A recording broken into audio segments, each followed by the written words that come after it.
Well, hello everybody. We are finishing up our last box for this project. We are we are going to draw this version where we are basically painting using cross-hatching techniques. So I just opened up my Stay Wet palette and it is still wet, as you can see from even over the weekend. So I'm just making sure that all my paint is obviously still going to be good, and I am using this. And one way you can tell that it is wonderfully wet, you'll see like little tiny dewdrops on top of that. My finger gets wet. So let's start painting. I'm just going to use the same colors that we used as yesterday class because I don't want to waste paint because this is a practice one. So that's especially why we're using our Stay Wet palette so we do not waste our acrylic paint. Let's begin. Okie dokie. So the first step that we're doing is we have our circle traced, and then we also need to, I don't have a lot of room for my shadow, but I'm going to remind you that I have a light source on one side, and so everything that is touching this side is going to be lighter. It's going to cast a shadow to the left, right hand side. Oh my goodness. It's going off the page, and I am going to draw a line to show some walls and making it look like it's sitting inside of a box right in the corner. Okay, we are just going to start mixing up. So this version is a lot, I think it's easier. Oh, hang on, my paint is kind of sticky. If your paint is a little bit sticky, I do have some Flow Aid, and probably next time we'll need to put some slow dry on this stuff. So I'm going to add just a little bit of that inside of my acrylic paint. And I just stir it around and compress it, move my brush around, and it will bring all my paint back to life. And yeah, that's that. So I'm going to start with my light areas just to give me, putting some paint down. I'm doing marks that create an X. I'm going to show you that example right here. Here's an example. We're just making crosses or haystacks. So I'm just going to be angling my brush and crisscrossing over it. I guess I'm using the darker blue because that's just what my brush is in now. So I'm going to start with like my medium area here too. So my brush has a variety of colors on it. If you can see, it has some whites and it has some blues in this as well. And I'm going to get my white, going to mix onto the paper directly. So this is a really quick way to apply paint to your paper without having to mix a bunch onto your, like in your palette. So we can just mix the paint directly onto the paper. This is easier for me because I already know what I'm drawing. I'm looking at the picture, but this is really a good technique for doing some abstract work as well.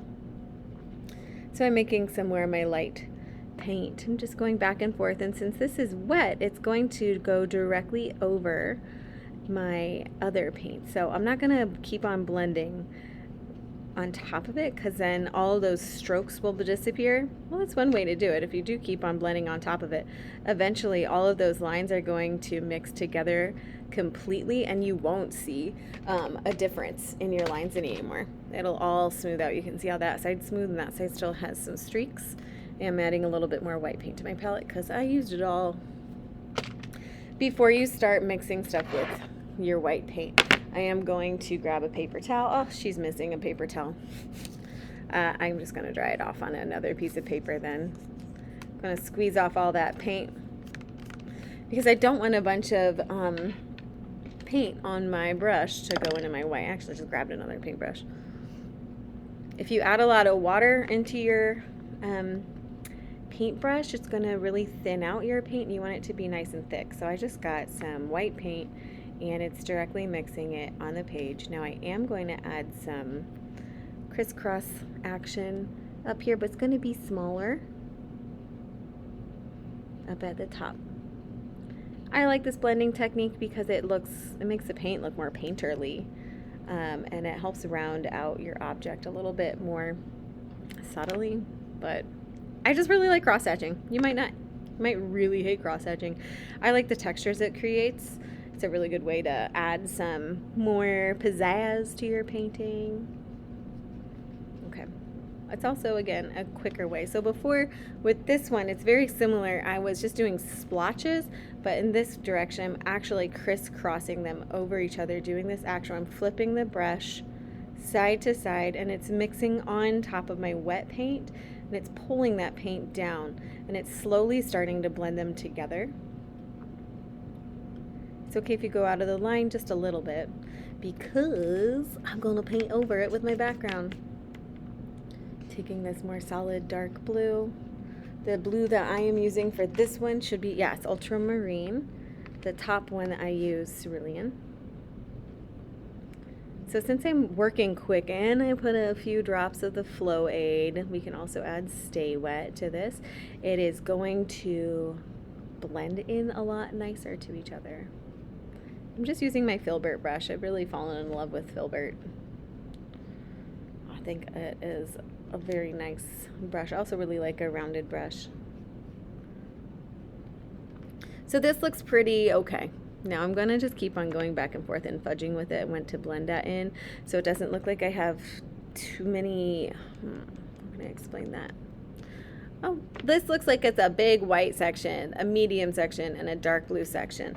And now along the sides, we do need to add in just a little bit of that darker color because we don't want it to look like super duper flat. And I have the same thing happening in all the other spheres. I added just a medium light color, super light still, and I'm adding it to the edge, and I'm blending that on in.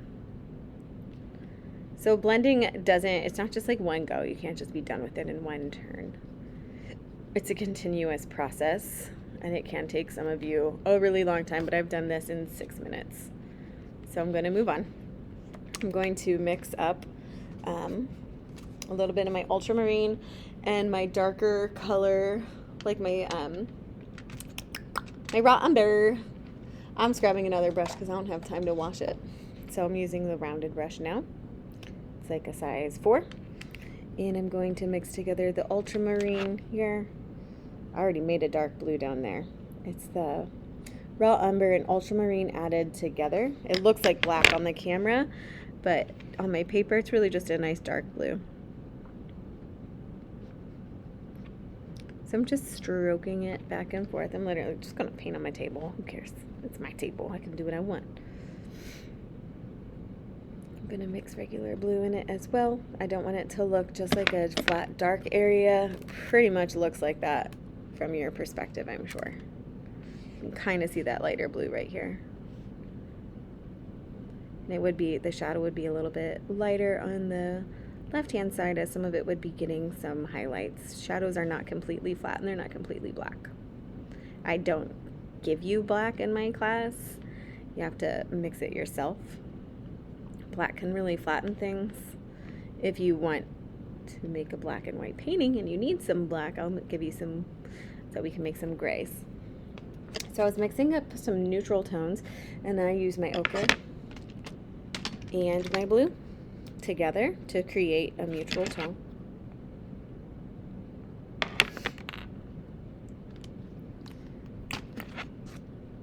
If you even mix a little bit of pink in that, it'll make a better neutral tone, because purple and yellow together make a nice gray color.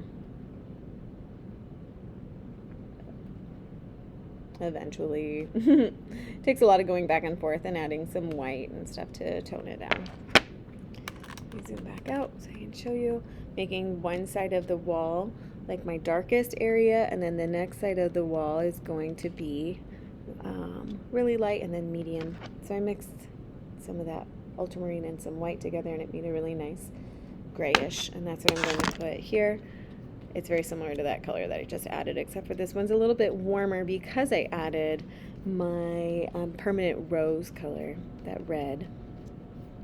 I'm going to go nice and smooth because I care about my craftsmanship at the top, and then I'm going to bring down that texture.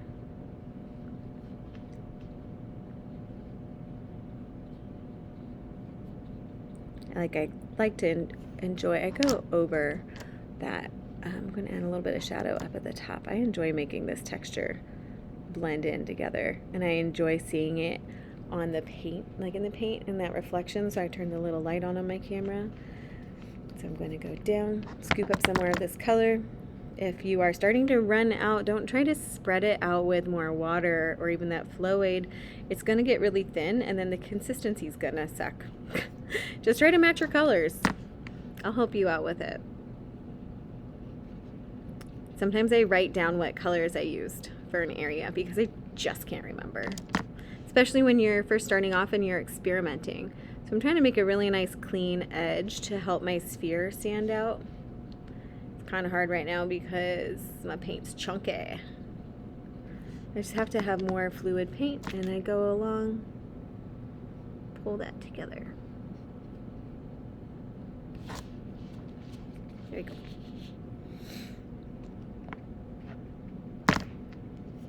Gonna make it a little bit darker at the bottom. Again, my brush is flipping over as I do this because there's always more paint on the back side as you do this. This brush is holding a lot of paint. And if you're starting to see that the paint is getting pulled off of the paper, that means that you could have some water in there or it's just too dry. Because the paint needs to like settle on the paper. Okay, I'm gonna do my lighter color that I have here. I'm gonna add a little bit of white. Ooh, I like that. I'm taking some of that flow aid. I'm just really spreading that in there. I don't want it to be thin, but I do want it to flow really nice. It doesn't matter what color you make it here, as long as it's a little bit lighter along on the sides. It's just a different way to apply the paint. I think it's a quicker way. I think it's a lot of fun. I enjoy the X's.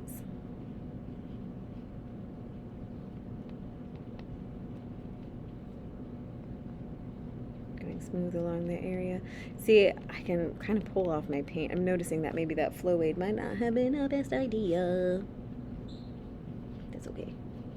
It's almost lunch. I'm so excited. Going around it nice and smooth, getting rid of any of my mistakes that I made when I went out of the line. When you're doing your X's, you don't want to mess up and go over the shape that you just made. You just go back and around it to add that texture. So for this project, my students, you are able to choose what type of technique you want. I want to see which one you feel the most comfortable in with the application. That's why we practiced 4 of them. And I'm going to make it a little bit lighter. On the table. It's almost the same exact color that I did earlier. So these two look very similar, but they're different because you can see the X's and those ones are just splotches. They look very similar because I used the same brush, and I probably, if I'm being honest, ended up doing the same technique because this one is my default one, the crisscrosses. I just like how it looks. It makes me happy.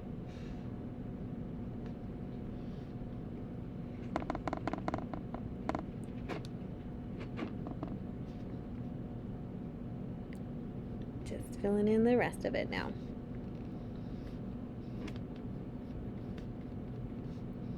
Making sure I don't have any like staticky white areas, and I am trying to make my oval look more solid and less stupid. It needs to be technically an ellipse. There. Okay, holy cow, it took us some time, but time is good and we needed to perfect this. So I'm going in and making sure that I don't have any of my white spots showing, and I'm blending that in together. Again, blend it in while it's a little damp still. Didn't want it to look dumb. And of course I just messed up and went over my line. It's okay. Move on, right? Wash your brushes. Do not ever leave acrylic paint to dry on your brushes or it'll ruin it. Have a good day.